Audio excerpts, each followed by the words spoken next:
Bonjour tout le monde, nous sommes ici avec Leroy de la maison Rufus, un vin pétillant, méthode traditionnelle, champenois, en Belgique. Leroy, qu'est-ce que tu peux nous dire sur ta maison qui vient d'être de plus en plus connue, aussi à l'étranger, et sur la dernière vendange, peut-être quelque chose sur qu'est-ce qu'on peut s'attendre pour l'année prochaine?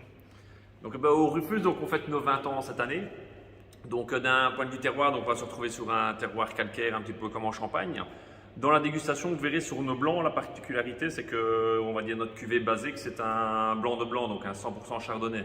Nous donc avec nos goûts belges, on a voulu aller chercher d'office un maximum de minéralité et de fraîcheur dans justement nos cuvées en blanc, et donc vous allez retrouver justement ce côté très minéral et très frais qu'on va rechercher chez nous en Belgique. Sur les dernières vendanges, donc la cuvée que vous avez dégustée c'est 2020 qui est un très beau millésime, un millésime très solaire, donc ça va donner justement des vins avec beaucoup de rondeur et beaucoup de finesse. Quant à 2022, donc 2021 était une année un peu plus compliquée parce qu'on a eu beaucoup de pertes avec les gelées. 2022, donc on est content parce que derrière une année difficile, là on est encore loin de la vendange, donc on peut encore perdre beaucoup. Mais pour l'instant on démarre sur une très bonne base, il y a des très belles chaleurs, donc pour l'instant on est vraiment sur un super millésime qui se promet. Après, on compte vendanger assez tôt cette année, vers le 5-10 septembre, ce qui est très tôt pour la Belgique. Avant, on était plus dans fin septembre, début octobre, il y a 20 ans. Et donc, avec le réchauffement, effectivement, ça va de plus en plus vite pour la vendange. Donc, on espère faire une très belle vendange cette année vers début septembre. Et avec la chaleur, les vins seront alors moins acides, moins frais. Ça va dépendre de la maturation, donc c'est vraiment les 4 dernières semaines qui font la maturité. Ici, effectivement, comme on va être sur un millésime précoce, il y a beaucoup de chances qu'on va se retrouver un petit peu comme tous les champagnes depuis 10 ans, sur justement des champagnes qui ont peut-être moins de minéralité, mais plus de rondeur. Vis-à-vis justement de 2021 ou 2021, on va retourner comme justement sur les champagnes il y a 10-15 ans avec beaucoup plus de fraîcheur, des champagnes qui sont un peu plus dures à s'ouvrir mais qui vont vieillir justement peut-être mieux. Or que maintenant avec des millésimes solaires, on a justement des millésimes qui sont justement très charmeurs dès le début, mais par contre qui ont des potentiels de garde un petit peu moins élevés vu que tout le potentiel arrive beaucoup plus vite. Ok. Et les grands millésimes, vous le faites pas Alors, toutes les années, évidemment? Donc, sur nos 20 ans, en fait, on a fait un grand millésime sur 2009, 11, 14. Et donc là, vous avez le 18. Donc, ça faisait 4 ans qu'on n'a plus sorti de grand millésime. Pour le grand millésime, par contre, on va travailler les 3 cépages, donc le chardonnay, le pinot noir et le pinot meunier. Le but, contrairement à nos cuvées classiques, on va chercher vraiment un champagne apéritif.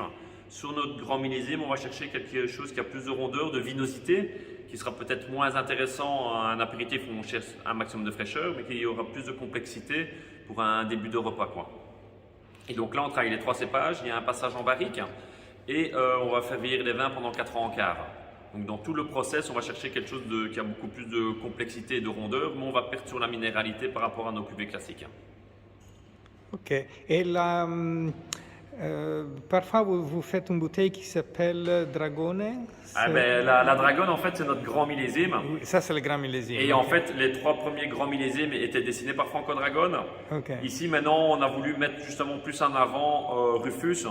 Parce que le problème avec la cuvée Franco Dragone, c'est que les gens ne comprenaient pas que c'était la grande cuvée de Rufus.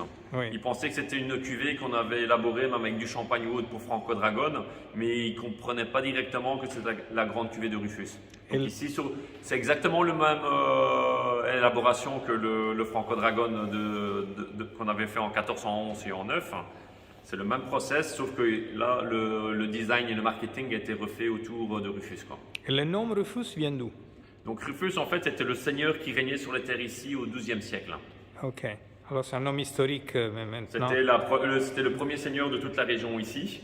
Et donc il régnait sur les terres. Et donc quand on a regardé un petit peu l'historique, on a vu justement le seigneur Jean Rufus qui avait vécu sur nos terres. Et donc on a appelé justement notre cuvée Rufus. Et votre marché, c'est surtout la Belgique où vous avez beaucoup d'exportation aussi? On ne fait pas d'exportation parce qu'on n'a pas assez de bouteilles pour les Belges. Donc toutes nos cuvées ici, elles sont réservées plus de 4-5 ans à l'avance. Là, on a un listing de plus de 5000 personnes qui attendent depuis 2-3 ans pour avoir leur première caisse. Et donc, comme on n'a pas assez de bouteilles pour les Belges, on n'exporte pas, on veut garder pour la Belgique. On fait 2-3 événements comme on a fait, ici on a été à Dubaï pour l'Expo universelle, on a fait les JO de Tokyo et tout ça, où on est sur le pavillon belge. Mais je veux dire, ça reste il y a moins de 1% qui sort de la Belgique. Ok, merci beaucoup et félicitations pour vos vins. Merci, bonne dégustation à vous.